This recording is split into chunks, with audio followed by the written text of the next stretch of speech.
नमस्कार दोस्तों, mock test channel में आप सभी का बहुत बहुत स्वागत है। आज हम चैप्टर 7 को आपके साथ कवर करेंगे, जिसका नाम है net asset value, total expense ratio and pricing of units. पहले ही आपको बता दूं कि दोस्तों कि इसमें बहुत सारे कैलकुलेशंस इन्वॉल्व हैं, बट आपको घबराने की बिल्कुल ज़रूरत नहीं है, क्योंकि आपके कॉन्सेप्ट्स ऑलरेडी स्ट्रांग बन चुके हैं। आपने अगर चैप्टर 1 से लेकर चैप्टर 6 तक के सारे वीडियोस हमारे देख लिए हैं, तो ये कैलकुलेशंस आप चुटकियों में कर लेंगे। आइए दोस्तों, चैप्टर की शुरुआत करते हैं हम फेयर वैल्यूएशन प्रिंसिपल से। जब भी कोई इन्वेस्टर म्यूचुअल फंड स्कीम में इन्वेस्ट करता है, वो बेसिकली इस पूरे म्यूचुअल फंड के जितने भी यूनिट्स हैं उनका एक पार्ट ओनर बन जाता है। एक तरफ से अगर हम देखें कि एक म्यूचुअल फंड स्कीम का ओनर कौन है, वो सभी इन्वेस्टर्स जिन्होंने इनमें यूनिट्स खरीद रखे हैं। तो कहीं ना कहीं सभी म्यूचुअल फंड इन्वेस्टर जो भी इन्वेस्टमेंट करता है उसमें से रिटर्न्स चाहता है। और बहुत सारे जो ओपन एंडेड फंड्स हैं उसमें आपको ये फैसिलिटी रहती है कि आप जब भी चाहें अपने यूनिट्स को बेच सकते हैं, नए यूनिट्स को खरीद सकते हैं। इसलिए बहुत ही ज़रूरी है कि इन यूनिट्स का फेयर वैल्यूएशन हो। मान लेते हैं कि अगर हम अपनी प्रॉपर्टी को कल बेचने जाएं, तो अगर हमारा पड़ोसी हमें बोलता है कि हाँ सर, आप ये मुझे 10 लाख में दे दो, मैं खरीद लूंगा, तो क्या हम दे देते हैं? नहीं।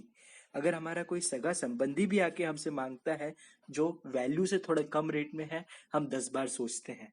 इसका कारण ये है कि हमारे आसपास की जितनी बिल्डिंग्स हैं उसके क्या रेट्स चल रहे हैं, वहाँ पे हमें कितना रेंट मिल रहा है। ये सभी चीज़ें जो हैं हम वैल्यूएशन करते हैं अपनी प्रॉपर्टी का, उसके बाद ही उसे सेल करते हैं। तो ठीक उसी तरह से जो भी यूनिट्स होते हैं म्यूचुअल फंड स्कीम के, उनका भी एक फेयर वैल्यूएशन करना होता है, ताकि उसकी खरीद और बिक्री में कोई प्रॉब्लम्स ना हो। जो व्यक्ति इसको बेचना चाहता है उसको भी फेयर वैल्यू मिले, और जो कोई नया इन्वेस्टर है जो कि इस यूनिट्स को खरीदना चाहता है, उनको भी फेयर वैल्यू मिले।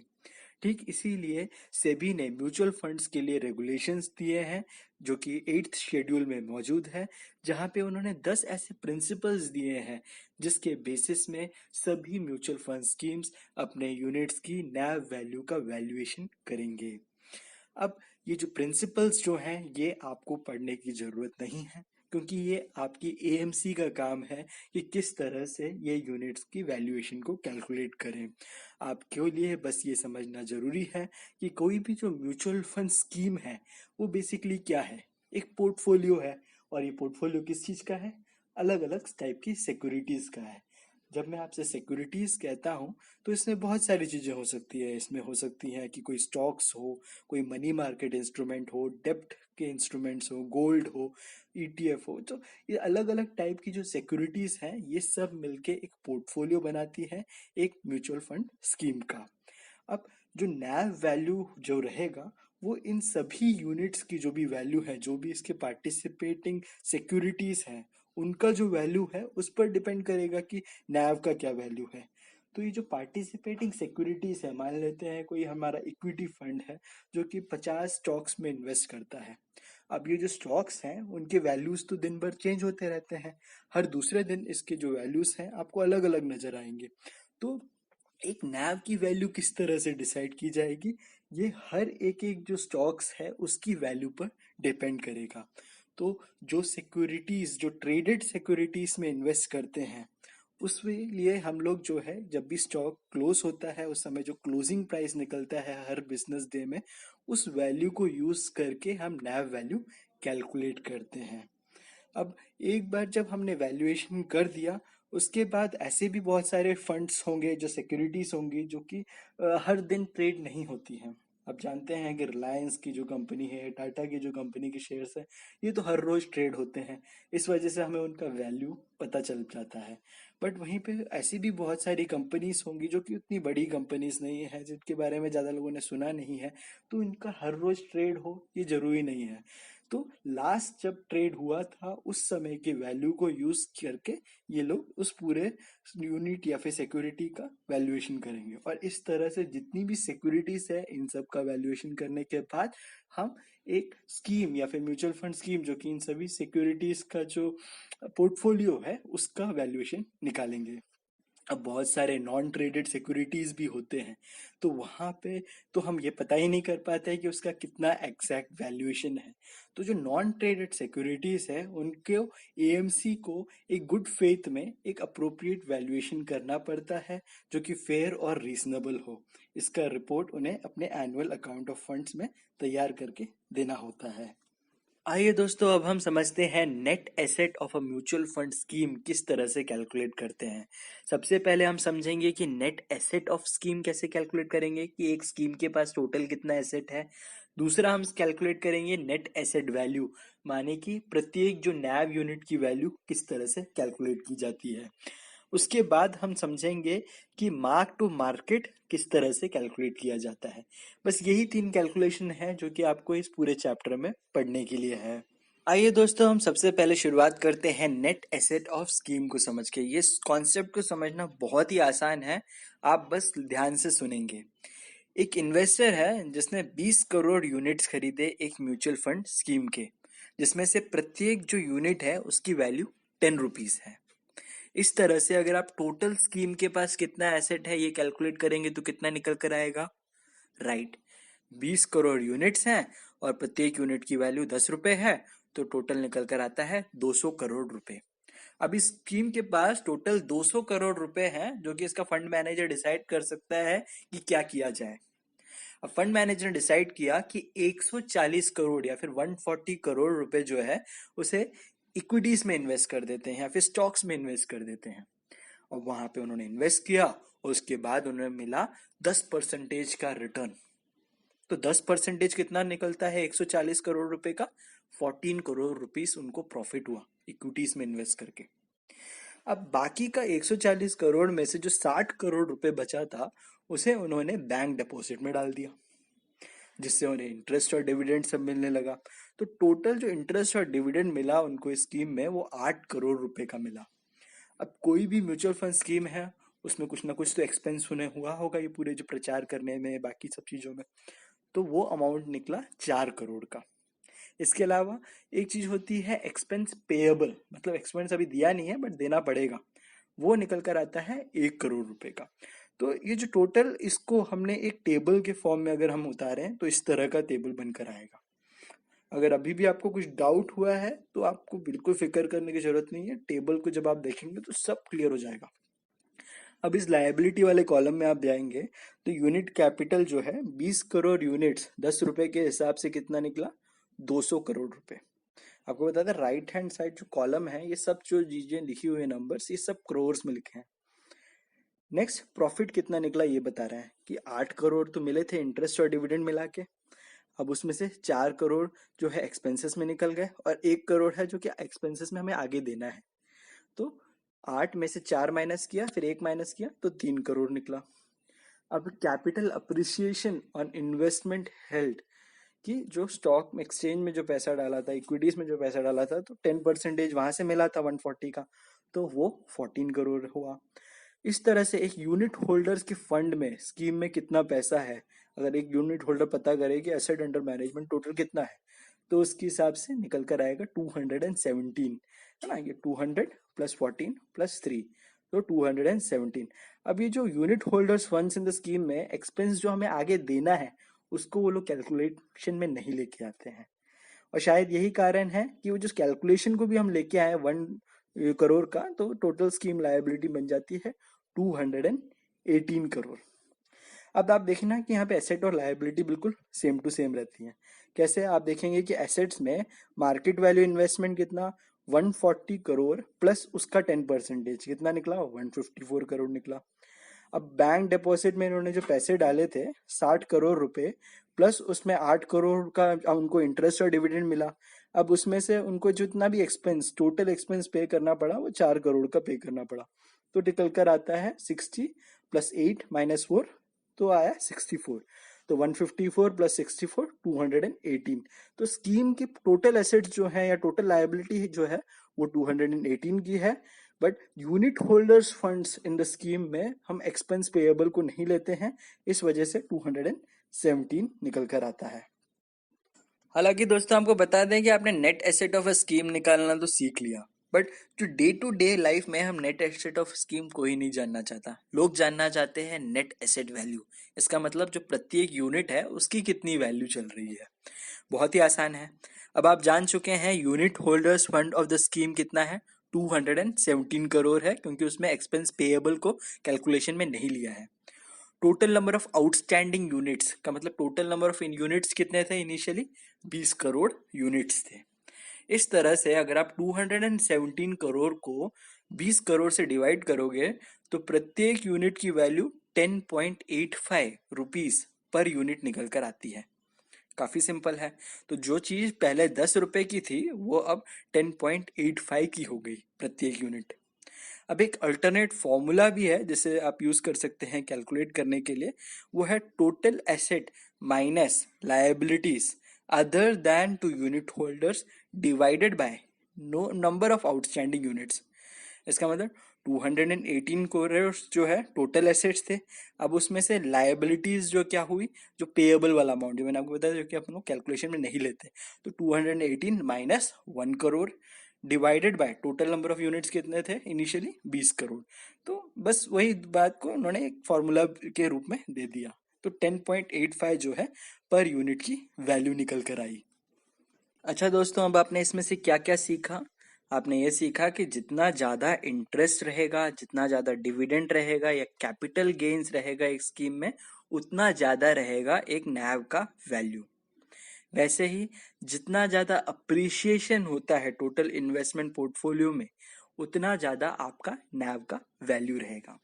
वहीं पे जितने कम आप एक्सपेंसेस रखेंगे उतना ज़्यादा आपको नैव का वैल्यू मिलेगा। तो दोस्तों कैलकुलेशन तो काफी सिंपल है। डिनोमिनेटर में आपको पता है क्या आने वाला है, नंबर ऑफ यूनिट्स आने वाले हैं। न्यूमरेटर में जो भी चीज इनकम के रूप में है, जैसे इंटरेस्ट इनकम हो गया, डिविडेंड इनकम हो गया, रिलाइज कैपिटल गेन्स हो गया या वैल्यूएशन गेन्स हो गया, जो भी चीज गेन्स में है वो सब चीजों को ऐड कर दो। जितनी भी चीजें लॉसेस में है, जैसे रिलाइज कैपिटल लॉसेस हो गए या फिर वैल्यूएशन लॉसेस हुआ या स्कीम एक्सपेंसेस हुए, इन सब चीजों को माइनस कर दो और फिर डिवाइड कर दो नंबर ऑफ यूनिट से। अच्छा दोस्तों, अब आप ये इस प्रैक्टिस के एक एग्जाम्पल को आप देखेंगे, इसके हिसाब से फिर आप जो नेक्स्ट क्वेश्चन है वो खुद से ट्राई करेंगे। एक एग्जाम्पल दिया है यहाँ पे जहाँ पे हमें कैलकुलेट करना है नैव वैल्यू। वैल्यू ऑफ स्टॉक्स जो है 150 करोड़ की है। वैल्यू ऑफ बॉन्ड्स जो है 67 करोड़ का है। Value of money market instruments यहाँ पे 2.36 करोड़ है। Dividend accrued but not received 1.09 crore का है। Interest accrued but not received 2.68 crore का है। फीस पेएबल 0.36 करोड़ का है। और number of outstanding number of units हैं वो 1.9 करोड़ के हैं। अब आप देखेंगे कि यहाँ पे नंबर ऑफ यूनिट्स तो आपको पता चल गया 1.9 करोड़ है। डिविडेंड एक्रूड का मतलब होता है डिविडेंड है बट अभी मिला नहीं है, बट वो भी पॉजिटिव साइड में ही आप कैलकुलेट करेंगे। वैसे ही इंटरेस्ट एक्रूड बट मिला नहीं है, बट उसको भी आप पॉजिटिव साइड में ही करेंगे। उसका रीजन सिंपल है, आप जैसे ही अमेजन या कोई भी फ्लिपकार्ट से कोई चीज ऑर्डर करते हैं तभी आप एकदम टेंशन फ्री हो जाते हैं, क्योंकि वो तो आने ही वाला है, आज नहीं तो कल वो आपके पास आ ही जाएगा, है ना। तो इसको हम लोग पॉजिटिव साइड में लेंगे और जो भी एक्सपेंसेस होते हैं उसको नेगेटिव साइड में लेंगे।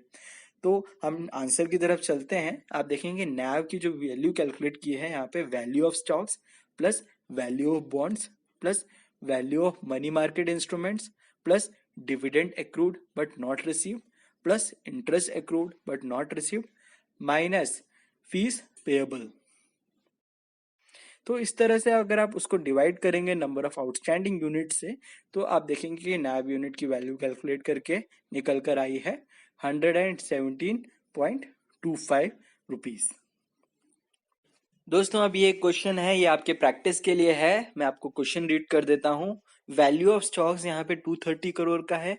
Value of money market instruments 5 crore का है। Dividend accrued but not received 2.39 crore. Amount payable on purchase of shares 7.5 crore. Amount receivable on sale of share 2.34 crore. Fees payable 0.41 crore. And number of outstanding units जो है यहाँ पे 2.65 करोड़ की है।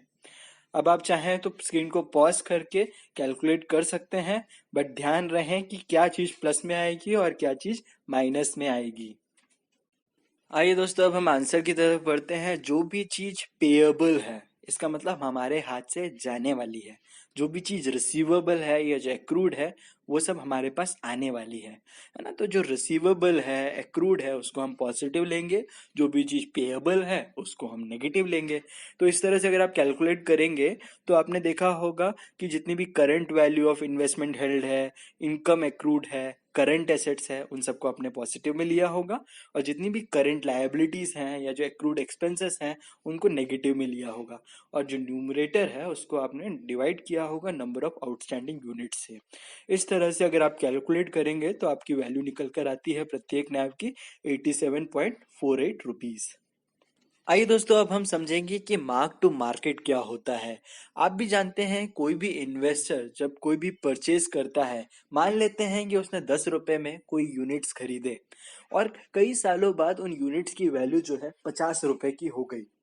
अब अगर हम नैव यूनिट को इस बेसिस में कैलकुलेट करें कि उस व्यक्ति ने परचेज कितने प्राइस में किया था और उस हिसाब से उसका वैल्यूएशन निकालें, तो वो रॉन्ग रहेगा। और रॉन्ग ही नहीं बल्कि यूजलेस रहेगा, क्योंकि उसने कभी भी अभी की जो करंट वैल्यू है उसको कंसिडरेशन में नहीं लिया। केवल उन्होंने यही कंसिडरेशन में लिया कि हमने कितने में खरीदा। बट अगर रियल लाइफ में अगर हमें मीनिंग निकालना है किसी इन्वेस्टर के लिए, तो हमें करंट क्या प्राइस चल रहा है उसको रिफ्लेक्ट करना पड़ेगा नैव वैल्यू में।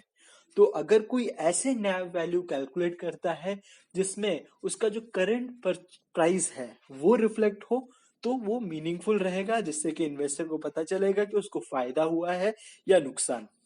बस दोस्तों, ये मार्क टू मार्केट वो प्रोसेस है जिससे कि हम प्रत्येक पोर्टफोलियो की जब नैव यूनिट कैलकुलेट करते हैं, तो उसके करंट प्राइस को कंसिडरेशन में लेते हैं, ना कि उसके फेस वैल्यू को जिसमें ये खरीदा गया है।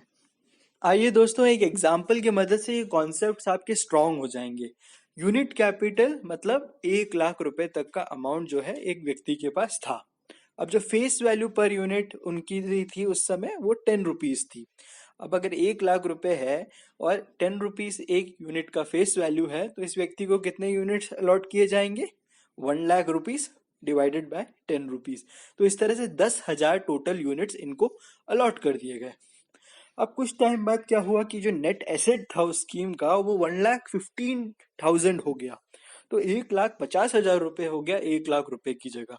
तो टोटल नंबर ऑफ यूनिट्स कितने थे? 10,000। तो हिसाब से अगर आप कैलकुलेट करें 1,50,000 डिवाइडेड बाय 10,000, तो नेट एसेट वैल्यू प्रत्येक यूनिट की कितनी हो गई? 15 रुपए हो गई। तो एक तरफ से उनको 5 रुपए का फायदा हो गया प्रत्येक यूनिट में। बट अब इंटरेस्टिंग बात आती है जहां पे हम केस 1 एज्यूम कर लेते हैं। अब इसमें एक ऐसा नया इन्वेस्टर आया जिसने सोचा कि नहीं, मेरे को 1,000 यूनिट नहीं चाहिए, मेरे को केवल 100 यूनिट्स चाहिए।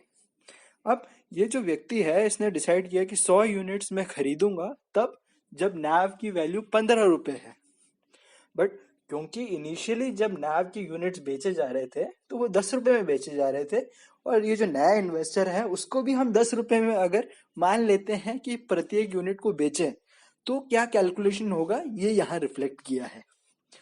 हालांकि आप देखेंगे यूनिट कैपिटल अगर कैलकुलेट करें, तो 1 लाख रुपए इनिशियली आया था कि एक व्यक्ति से, दूसरे व्यक्ति ने 1,000 रुपए जो है दिए, उस हिसाब से उसको 100 यूनिट्स अलॉट किए 10 रुपए के हिसाब से प्रत्येक यूनिट। तो टोटल नंबर ऑफ यूनिट्स कितने हो गए इस हिसाब से? जो है 10,000 यूनिट्स थे पहले बंदे के, और 100 यूनिट्स हो गए सेकंड बंदे के। तो इस तरह से 10,100 रुपीज जो है नंबर ऑफ यूनिट्स हो गए। अब मान लेते हैं उस समय अगर हम लोग नेट एसेट की वैल्यू कैलकुलेट करें, तो जो इनिशियली 1,000 थे उसकी वैल्यू तो हो गई 15। तो उस हिसाब से 1,50,000 हो गए। बट जो नेक्स्ट बंदा आया, उसने तो 10 रुपए में प्रत्येक यूनिट खरीदा है।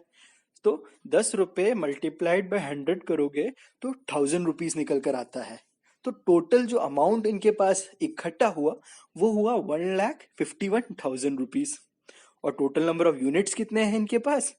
10,000, 1,000 रुपीज, है ना। तो इस तरह से अगर आप इसको कैलकुलेट करेंगे, तो नेट एसेट वैल्यू निकल कर आती है 14.95 रुपीज। अभी आप दूसरा सिनेरियो देखिए। यहाँ पे हमने एज्यूम किया है कि एक इन्वेस्टर है जो कि अपने 100 यूनिट्स जो है रिलीज करना चाहता है जब NAV की वैल्यू 15 रुपए हो गई। अब इनको भी हमने मार्क टू मार्केट नहीं यूज किया, इन्होंने जो फेस वैल्यू में खरीदा था उसी अमाउंट को वापस कर दिया इस व्यक्ति को। तो उस केस में यूनिट कैपिटल जो है 99,000 रुपीज बचे। इस हिसाब से जो टोटल नंबर ऑफ यूनिट्स बचे वो 9900 यूनिट्स बचे, क्योंकि जो 100 यूनिट्स माइनस किए 10,000 में से, तो 9900 यूनिट्स बाकी रह गए। तो टोटल अगर हम लोग नेट एसेट कैलकुलेट करें, ये अज्यूम करते हुए कि जो प्रत्येक यूनिट की जो वैल्यू है हम 10 रुपए में ही उस व्यक्ति को वापस करेंगे जो अपना पैसा वापस लेना चाहता है। हम उसको 15 रुपए नहीं देंगे, बल्कि मौजूदा जो मार्केट की वैल्यू है वो 15 रुपए है। तो उस केस में क्या होगा कैलकुलेशन, ये हमने कवर किया है यहाँ पे। तो 1,49,000 रुपीज बचा उस व्यक्ति के पास, क्योंकि जो उसको 100 यूनिट दिए वो 10 रुपए के भाव में दिए। तो इस हिसाब से 1,49,000 और बचे कितने यूनिट्स, 9,900 यूनिट्स बचे। तो उसको डिवाइड किया 9,900 रुपीज से, तो नेट एसेट वैल्यू निकल कर आती है 15.05 रुपीज। अब ये दोनों ही केस जो है एक्चुअल में कभी नहीं होते, क्योंकि जब भी हम कोई भी चीज खरीदते हैं या बेचते हैं उसकी करेंट वैल्यू पे बेचते हैं, या फिर हम ये कह सकते हैं उसकी मार्क टू मार्केट पे वैल्यू जो होती है उस पर बेचते हैं। बट वो क्यों हम लोग इस तरह से बेचते हैं उसका कारण आपको इन दो एग्जाम्पल से पता चल जाएगा।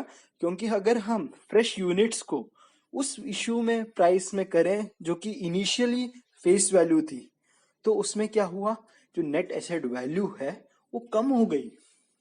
वहीं पे अगर हम लोग कोई इन्वेस्टर को जो यूनिट्स लेना चाहता है अपने वापस, उसको मैंने फेस वैल्यू में अगर रिटर्न करके दिया, तो जो NAV की वैल्यू है वो बढ़ गई। जो कि दोनों ही सिचुएशन रॉन्ग है, क्योंकि अगर कोई व्यक्ति अपने यूनिट्स वापस देना चाहता है, वो कोई ना कोई फायदा तो चाहेगा ना। जब वो वापस देना चाहता है, वो अपने इनिशियल पैसे लेने के लिए तो नहीं वापस कर रहा है अपने यूनिट्स। तो इस तरह से जब भी हम लोग कोई भी चीज की जो प्राइसिंग है वो मार्किंग टू मार्केट करते हैं, तो जो परचेज प्राइस लेता है उसके लिए भी फायदेमंद रहता है, और बाकी जो सिस्टम में जुड़े रहते हैं उनके लिए भी फायदे का सौदा रहता है। दोस्तों, अब हम आते हैं एक बहुत ही इंपॉर्टेंट बिंदु में, जिसको हम कहते हैं total expenses in the mutual fund scheme. जब भी आप कोई म्यूचुअल फंड स्कीम सेलेक्ट करते हैं, बहुत ही इंपॉर्टेंट है जिस तरह से आप रिटर्न्स देखते हैं, ठीक उसी तरह से कितने एक्सपेंसेस उस पर्टिकुलर स्कीम में है उसको भी चेक कर लें। क्योंकि जो एक्सपेंसेस जितने परसेंटेज रहेंगे उतना ही आपको नुकसान रहता है, और जितने आपके रिटर्न्स ज्यादा रहेंगे उतना आपको फायदा होता है। तो आज हम जानेंगे कि किस किस प्रकार के एक्सपेंसेस हैं जो कि एक म्यूचुअल फंड स्कीम आपसे ले सकता है। सबसे पहला है इन्वेस्टमेंट एंड एडवाइजरी फीस। अब ये जो फीस रहती है, हर एक स्कीम जो है AMC में जितनी है वो चार्ज करती है, जिसका पूरा डिटेल्स फीस का आपको स्कीम इंफॉर्मेशन डॉक्यूमेंट में देखने को मिल जाता है। ये वन टाइम फीस है, क्योंकि इन्वेस्टमेंट और एडवाइजरी फीस कोई एक बार लेगा, बार बार नहीं लेता। वहीं पे नेक्स्ट जो फीसेस आती हैं वो है रिकरिंग एक्सपेंसेस। क्योंकि आप जानते हैं कि आप लगातार एक स्कीम से सालों भर साल जुड़ते रहते हैं, तो बहुत सारी चीजें इसमें आती हैं। हो सकता है किसी एजेंट का कमीशन आएगा, ब्रोकरेज का चार्जेस आएगा, ट्रांसैक्शन जो आप कर रहे हैं उसके कॉस्ट लगेंगे। ये क्योंकि जो स्कीम है उसको ऑडिट किया जाता है, तो ऑडिट की फीस कहाँ से आएगी। आप जैसे इन्वेस्टर्स जो कि स्कीम के पार्ट है, उनके फायदे के लिए ऑडिट किया जा रहा है, तो उनकी जो फीस है, कस्टोडियन की जो फीस है, ये सब जो चीज है ये सब रिकरिंग एक्सपेंसेस है। ये एक बार नहीं बल्कि स्कीम में लगातार कटते रहते हैं। अब पहले क्या होता था, ये जो फीस जो स्कीम्स थी इनके जो एक्सपेंसेस थे बहुत ज्यादा हाई होते थे और हाईली इनट्रांसपेरेंट थे, और अक्सर ये चेंज कर दिए जाते थे, कभी कभार बढ़ा दिए जाते थे, कभी कभार कुछ स्कीम्स में बहुत घटा दिए जाते थे। बट अब बहुत ज्यादा रेगुलेशंस आ चुके हैं कि अगर कोई ऐसा स्कीम है जो कि लिक्विड है, इंडेक्स स्कीम है, या एक्सचेंज ट्रेडेड फंड है, ETF है, जहां पे एक्टिव पार्टिसिपेशन की जरूरत नहीं पड़ती, तो वहां सब इन्होंने कैप लगा दिया है कि टोटल एक्सपेंसेस जो है 1% से ज्यादा नहीं लग सकते। वहीं पे ऐसा कोई फंड है जहां पे 65% जो एसेट है वो केवल और केवल इक्विटी में लग रहा है, तो वहां पे मैक्सिमम 2.25 तक चार्ज कर सकते हैं, उससे ज्यादा नहीं चार्ज कर सकते। अब इन दोनों के अलावा अगर कोई क्राइटेरिया आता है मनी मार्केट में, तो वहां पे भी 2% से ज्यादा जो है कहीं चार्ज नहीं किया जा सकता एक्सपेंसेस के नाम पे। इंडेक्स स्कीम्स जो होते हैं या फिर एक्सचेंज ट्रेडेड फंड्स होते हैं, जैसा कि आपको पता है 1% से अधिक चार्ज नहीं किया जाएगा। इसके अलावा कई बार ऐसा होता है कि एसेट अंडर मैनेजमेंट के हिसाब से भी कई सारे स्लैब बनाए गए हैं कि जो पहले 500 करोड़ रुपए का एसेट अंडर मैनेजमेंट होता है तो वहां पे तो 2.25% तक ये काट सकते हैं। बट जैसे जैसे एसेट अंडर मैनेजमेंट बढ़ता है, बहुत सारे और लोग जुड़ते हैं, इन्वेस्टर्स जुड़ते हैं, तो वहां पे ऑफ कोर्स एक जो एडवाइजर है या जो मेन इसका जो फंड मैनेजर है, वहां पे एक बेनिफिट मिलता है इनको। क्योंकि आप भी जानते हैं बल्क में कोई चीज लेते हैं तो आपको सस्ता पड़ता है, तो वो जो फायदा है उसे इन्वेस्टर तक पहुंचाने का काम किया है इस तरह के स्लैब ने। जहां पे अगर पहले 500 करोड़ के बिजनेस में प्रत्येक व्यक्ति से 2.25% का अगर एक्सपेंस रेशियो काटा जा रहा था, तो नेक्स्ट 250 करोड़ रुपीस का अगर इसमें AUM जुड़ जाता है तो केवल 2% काटा जाएगा। इसी तरह से जैसे जैसे asset under management particular scheme का बढ़ता जाएगा, जो एक्सपेंस रेशियो है वो घटता चला जाएगा। ये सब जानकारी जो है आपको मिल जाएगी। हालांकि ये आपके लिए उतना इम्पोर्टेंट नहीं है, बट आपको जानना जरूरी है ये सब। दोस्तों, आपने म्यूचुअल फंड्स में डिविडेंड्स का नाम अगर नहीं सुना है तो मैं आपको बता दूं, दो टाइप के फंड्स होते हैं मेनली। एक होता है ग्रोथ फंड्स, जहां पे अगर आप आज इन्वेस्ट करते हैं तो आपको कैपिटल अप्रिशिएशन देखने को मिलता है। इसको आप एक अपनी प्रॉपर्टी के हिसाब से कंपेयर कर सकते हैं कि मान लेते हैं आपने एक फ्लैट खरीदा, वो फ्लैट की आज जो कीमत है आज से 10 साल बाद अलग होगी, बढ़कर मिलेगी आपको, तो उसे हम कैपिटल अप्रिशिएशन कहेंगे। बट इसके अलावा उस फ्लैट से जो इनकम आ रहा है, उस इनकम के अगर आप कहीं दूसरी जगह चाहें तो फ्लैट खरीद सकते हैं, तो उस तरह से आप कैपिटल अप्रिशिएशन को और बढ़ा सकते हैं। बट वहीं पे अगर आपने सोचा कि नहीं, ये जो अमाउंट है इसका आपको कोई खास यूज नहीं है, तो इसे आप अपने जो भी होल्डर्स हैं उनको दे सकते हैं। जो रेंटल इनकम है वो आप खुद रख लेते हैं। ठीक उसी तरह से जितने भी शेयर्स या सिक्योरिटीज हैं उनसे जो आया हुआ जो इनकम है, उस इनकम को अगर हम कोई एसेट्स को खरीदने में यूज नहीं करते हैं तो उसको डिविडेंड्स या फिर डिस्ट्रीब्यूटेबल रिजर्व्स कह सकते हैं। कि उस जो अमाउंट को हम जितने भी होल्डर्स हैं, जितने भी यूनिट होल्डर्स हैं, उनमें बांट सकते हैं। इसके लिए जो भी ट्रस्टीज होते हैं वो डिसाइड करते हैं कि कितना डिविडेंड बांटेंगे और कौन सी पर्टिकुलर डेट में बांटेंगे। और इस तरह का जो रिकॉर्ड डेट है वो एक सर्कुलर के माध्यम से सबको बता दिया जाता है कि इतने 5 दिनों के अंदर अंदर जितने लोग अगर इनके पास ये F1 के यूनिट्स थे उन सब में ये डिविडेंड्स बांटा जाएगा। और हो सकता है कि ये डिविडेंड्स बांटने के चलते जो NAV की यूनिट की वैल्यू है वो थोड़ी सी कम हो जाए। तो इस तरह के डिस्क्लोजर्स यूजुअली बताए जाते हैं। बट अगर आपके जो स्कीम है वो लिक्विड स्कीम है या डेप्ट या डिविडेंड डिस्ट्रीब्यूशन वाले स्कीम्स है, तो वहां पे इस तरह के नोटिस देने की जरूरत नहीं है। बट आपको पता है जो भी व्यक्ति डिविडेंड स्कीम में इन्वेस्ट करते हैं ये सोचते हुए कि वहां से इनको गारंटी रेगुलर इनकम मिलेगी, तो नहीं, ऐसा नहीं होता है। डिविडेंड्स की कोई गारंटी नहीं होती कि वो कब मिलेगा और उसमें कितना मिलेगा।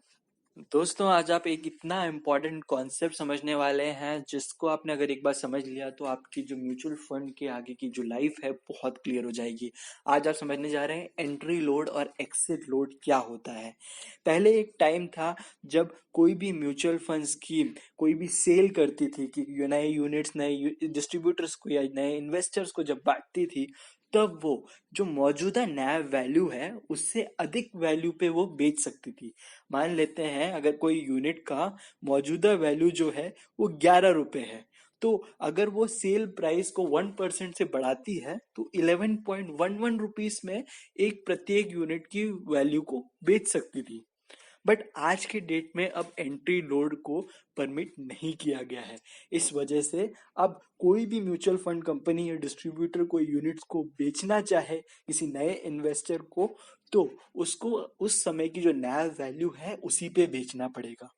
बट एक शुरुआती दौर था जब जो सेल प्राइस था वो नया वैल्यू से अधिक हुआ करता था, जिसे हम परसेंटेज बेसिस में निकालते थे। जैसे 1% निकाले 11 रुपीज का तो 11.11 रुपीज में बेचा करते थे। बट अब वो दौर गया। नेक्स्ट, अब जब भी कोई इन्वेस्टर अपने यूनिट्स को वापस AMC को बांटना चाहे तो उसको हम कहते हैं रीपरचेस। रीपरचेस इसलिए कहते हैं क्योंकि जो AMC है वो उस यूनिट को वापस परचेस कर रहा है, इस वजह से रीपरचेस कहते थे।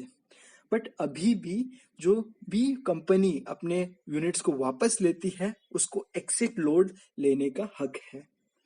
अगर मान लेते हैं कोई यूनिट है जिसकी NAV यूनिट की वैल्यू आज 11 रुपए है और वो जो कंपनी है या एएमसी है वो 1% का एक्सिट लोड लेती है, तो वो अपने प्रत्येक यूनिट को 11 रुपए में नहीं खरीदेगी, बल्कि 11 रुपए -1% ऑफ 11 रुपए निकल कर आता है 10.89 रुपीज। तो जो भी व्यक्ति अपने यूनिट्स को वापस देना चाहता है उसको पूरा मूल्य नहीं मिलेगा, बल्कि 10.89 रुपीज पर यूनिट के हिसाब से ही मिलेगा, जो कि आज की डेट में भी अलाउड है। एक्सिट लोड जो है एएमसी डिसाइड कर सकती हैं, बट एंट्री लोड अब बैन हो चुका है। किसी को भी अगर नए फ्रेश यूनिट्स खरीदने होते हैं तो वो जो है 11 रुपए ही देगा, उसको एक्स्ट्रा देने की जरूरत नहीं है। अब कई बार जो स्कीम्स होते हैं वो अलग अलग तरह से लोड को कर सकते हैं। अब मान लेते हैं कोई जो म्यूचुअल फंड स्कीम है वो चाहता है कि इन्वेस्टर लंबे टाइम तक हमारे साथ जुड़ा रहे, तो वो कर सकता है कि अगर कोई व्यक्ति हमारे से यूनिट्स खरीदता है और 1 साल के अंदर अंदर ही रीपर्चेस के लिए अप्लाई कर देता है कि अपने यूनिट्स को वापस एएमसी को दे देता है, तो उस केस में ये लोग 4% का लोड लगा सकते हैं।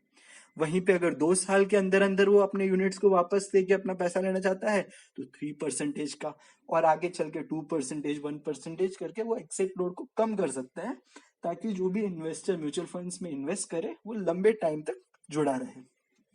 पहले ऐसा भी हुआ करता था कि जो इन्वेस्टर्स थे उनके बीच में भेदभाव करते थे ये एएमसी वाले, कि ये लोग जो बड़े इन्वेस्टर्स हैं जो कि बहुत बड़ा अमाउंट लेके आते थे, जो कि बहुत सरप्लस में यूनिट्स खरीदते थे, तो उनके लिए लोड कम कर देते थे। वहीं पे जो छोटे मोटे जो इन्वेस्टर्स थे उनके लिए जो लोड है वो स्टैंडर्ड रेट पे रखते थे। तो ये सब चीजों को जब देखा सेबी ने तो उन्होंने बहुत सारे नए निर्णय लिए। आज ये डिस्टिंक्शंस आपको भी जानना इम्पोर्टेंट है। सबसे पहले तो सेबी ने बैन किया कि कोई एंट्री लोड नहीं रहेगा। इसका मतलब कोई भी व्यक्ति अगर यूनिट्स खरीदना चाहता है तो वो नैव यूनिट पे वैल्यू पे ही खरीदेगा।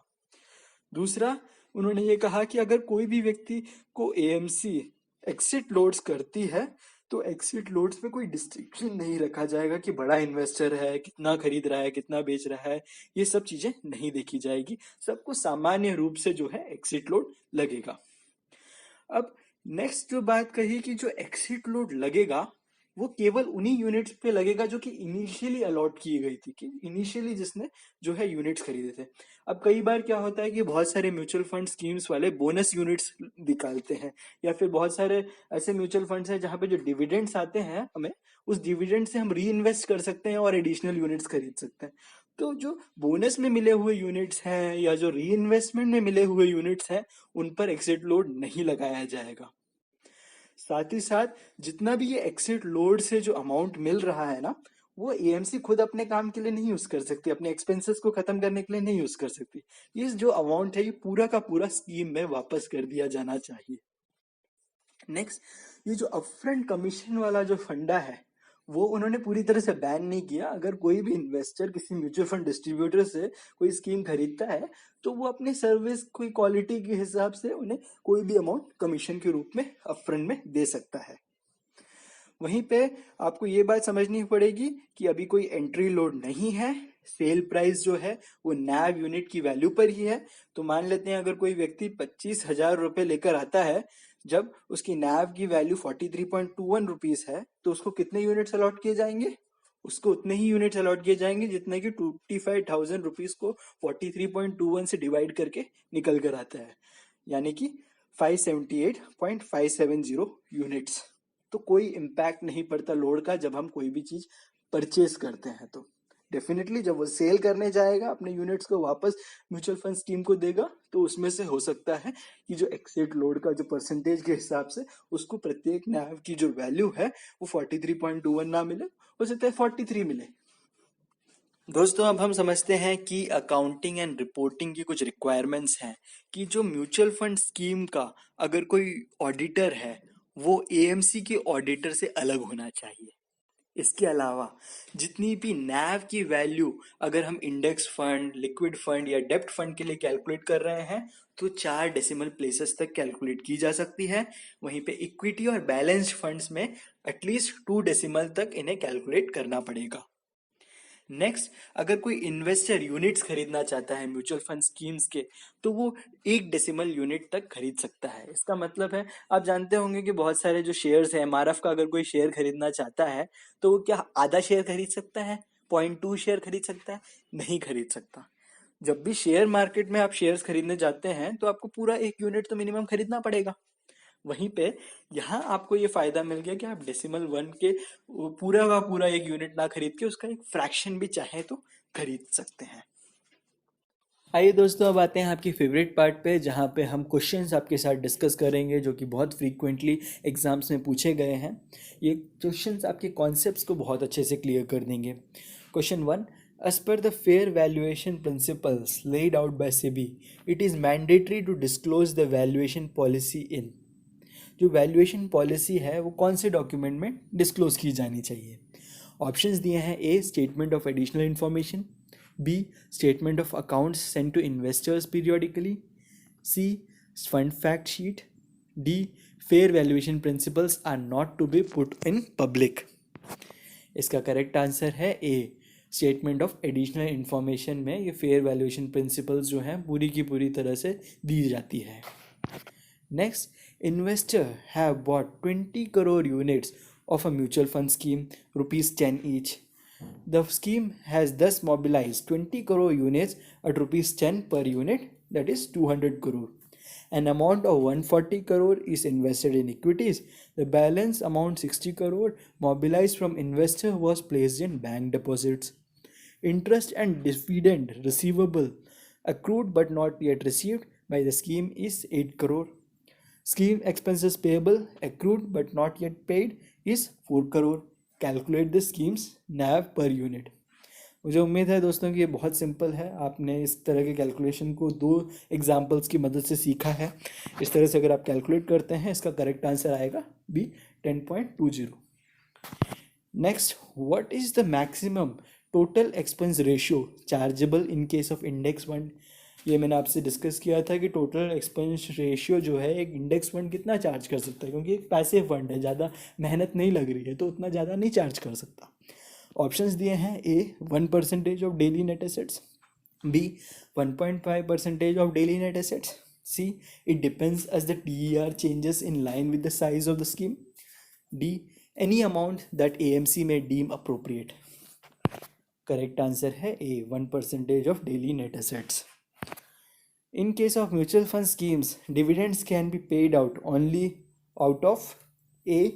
Premium reserve account, B. Unit capital, C. Distributable surplus generated by the scheme, D. Mark to market profits. इसका करेक्ट आंसर है C, distributable surplus generated by the scheme. जितना सरप्लस है, जितना डिस्ट्रीब्यूट करने के लिए अमाउंट बचा है, उसको डिविडेंड्स के रूप में दिया जाता है।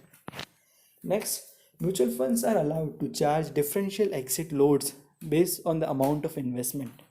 क्या डिफरेंशियल एक्सिट लोड अब कर सकते हैं? डिपेंडिंग कि एक बड़ा इन्वेस्टर है तो मैं ज़्यादा चार्ज नहीं करूँगा, छोटा अमाउंट चार्ज करूँगा। वहीं पे एक छोटा मोटा इन्वेस्टर है तो मैं उसको ज़्यादा अमाउंट चार्ज कर सकता हूँ। फॉल्स। मैंडेट कर दिया है SEBI ने कि इस तरह